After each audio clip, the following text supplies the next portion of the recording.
माँ बेटे की इस स्टोरी को सुनकर आपकी आंखों से आंसू आ जाएंगे।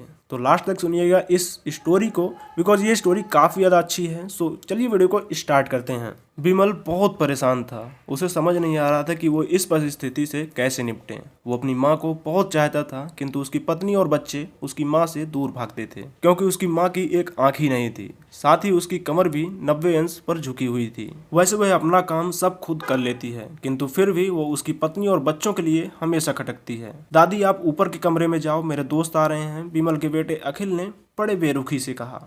पर बेटा, मैं तो यहाँ बहुत दूर बैठी हूँ, विमल की माँ ने बहुत प्यार से कहा।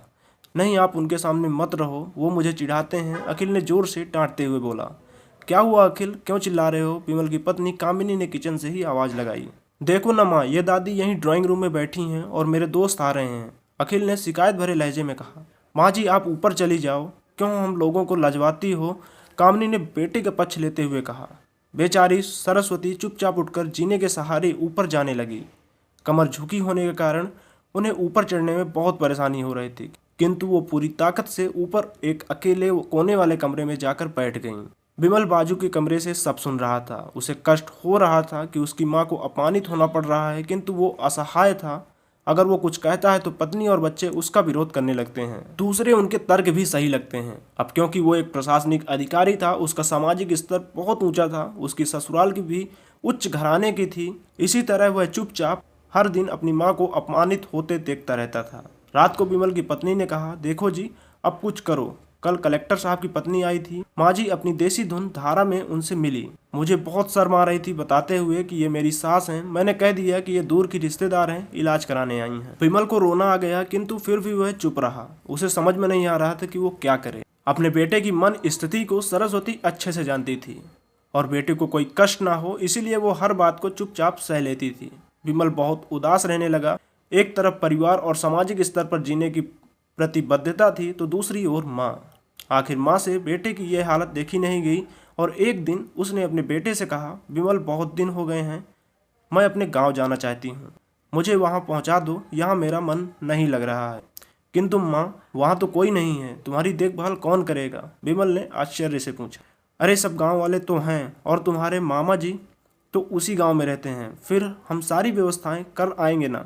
कामनी को तो जैसे मन की मुराद मिल गई हो। हाँ बेटा, बहुत सही कह रही है, सरस्वती ने लंबी सांस लेते हुए कहा। विमल जानता था कि गांव में माँ की देखभाल करने वाला कोई नहीं है, लेकिन अपनी पत्नी के जिद के कारण वह अपनी माँ को गांव छोड़ने पर विवश हो गया। माँ को गांव छोड़कर आते वक्त उसे रोना आ रहा था तथा अपनी बेबसी पर गुस्सा भी आ रहा था, किंतु परिवार, पत्नी और समाज ने उसे इन मनोभावों को दबा दिया और वो सुकून सा महसूस करने लगा। कुछ दिनों बाद उसके चाचा, जो अमेरिका में रहते थे, आने वाले थे।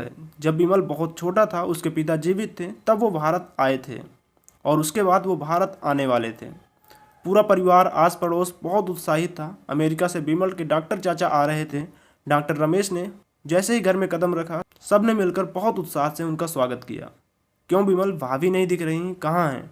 डॉक्टर रमेश ने उत्सुकतापूर्वक पूछा। जी, वो गांव में रहती हैं, यहाँ उनका मन नहीं लगता, कामिनी ने सपाट लहजे में उत्तर दिया। डॉक्टर रमेश ने विमल की ओर देखा तो विमल ने अपनी आंखें झुका ली। डॉक्टर रमेश सब समझ गए, बोले, कल हम भाभी से मिलने गांव चले जाएंगे।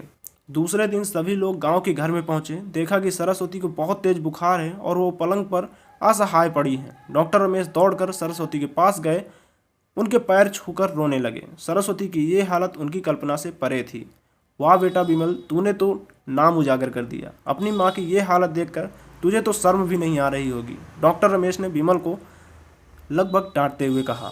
नहीं देवर जी, विमल का कोई दोष नहीं है, मैं खुद गांव आई थी। सरस्वती ने अपने बेटे का बचाव किया। मुझे सब पता चल गया भाभी, आप चुप रहो। क्यों बहू, तुम्हें अपनी सास की क्रूरता पसंद नहीं है? समाज में तुम्हें नीचा देखना पड़ता है ना? डॉक्टर रमेश ने कामनी की ओर व्यंग्य से पूछा। कामनी निरुत्तर होकर विमल को देखने लगी। आज तुम जिस सामाजिक स्तर पर हो, वो इन्हीं के संघर्षों की देन है। और बेटा विमल, तुम्हें शायद मालूम ना हो कि बचपन में जब तुम 1 साल के थे, तब छत से नीचे गिरने के कारण तुम्हारी एक आंख फूट गई थी और तुम्हारी रीढ़ की हड्डी में भी समस्या थी। जब तुम्हारी इस कुरूप माँ ने अपनी एक आंख और अपना बोन मेरो तुम्हें देकर इतना सुंदर स्वरूप बना दिया था। कामनी बेटा, इतने सालों तक संघर्ष करके बेटे को प्रशासनिक अधिकारी बनाने वाली इस संघर्षशील औरत की तुम लोग ने यह दशा कर दी। तुम्हें ईश्वर कभी माफ नहीं करेगा। डॉक्टर रमेश की आंखों से अश्रु जलधारा बहने लगी। जब भाभी आप मेरे साथ अमेरिका जाएंगी, यहाँ इन स्वार्थी लोगों के बीच नहीं रहेंगी, डॉक्टर रमेश ने सरस्वती से कहा। विमल को तो काटो खून नहीं था। डॉक्टर रमेश जो उसके चाचा थे, उन्होंने जो राज बताया उसके बाद तो विमल को यही लग रहा था कि उससे ज़्यादा पापी इंसान इस दुनिया में और कोई नहीं है। वह दौड़ता गया और माँ सरस्वती के कदमों से लिपट गया। माँ, मेरा अपराध अक्षम्य है। मैं जानबूझकर चुप्पी साधे रहा। मैं आपका अपमान करवाता रहा। अब सिर्फ आप ही उस घर में मेरे साथ रहेंगी और कोई नहीं। विमल ने आग्नेय दृष्टि से अपनी पत्नी और बच्चों को देखा। कामनी को बहुत पश्चाताप हो रहा था, किंतु उसकी हिम्मत नहीं हो रही थी कि वह सरस्वती से आंख मिलाए। सरस्वती ने कामनी की मनःस्थिति को समझकर उसको पुचकारते हुए अपने पास बुलाया और विमल को डांटते हुए कहा, खबरदार, जो मेरी बहू को मुझसे अलग करने की कोशिश की तो मैं तुझे ही घर से बाहर निकाल दूंगी। कामनी और बच्चों ने सरस्वती के पैर पकड़ते हुए अपने व्यवहार के लिए माफ़ी मांगी और माँ के हृदय ने सबको माफ़ कर दिया। और इस कहानी से पता चलता है कि माँ का दिल कितना साफ होता है।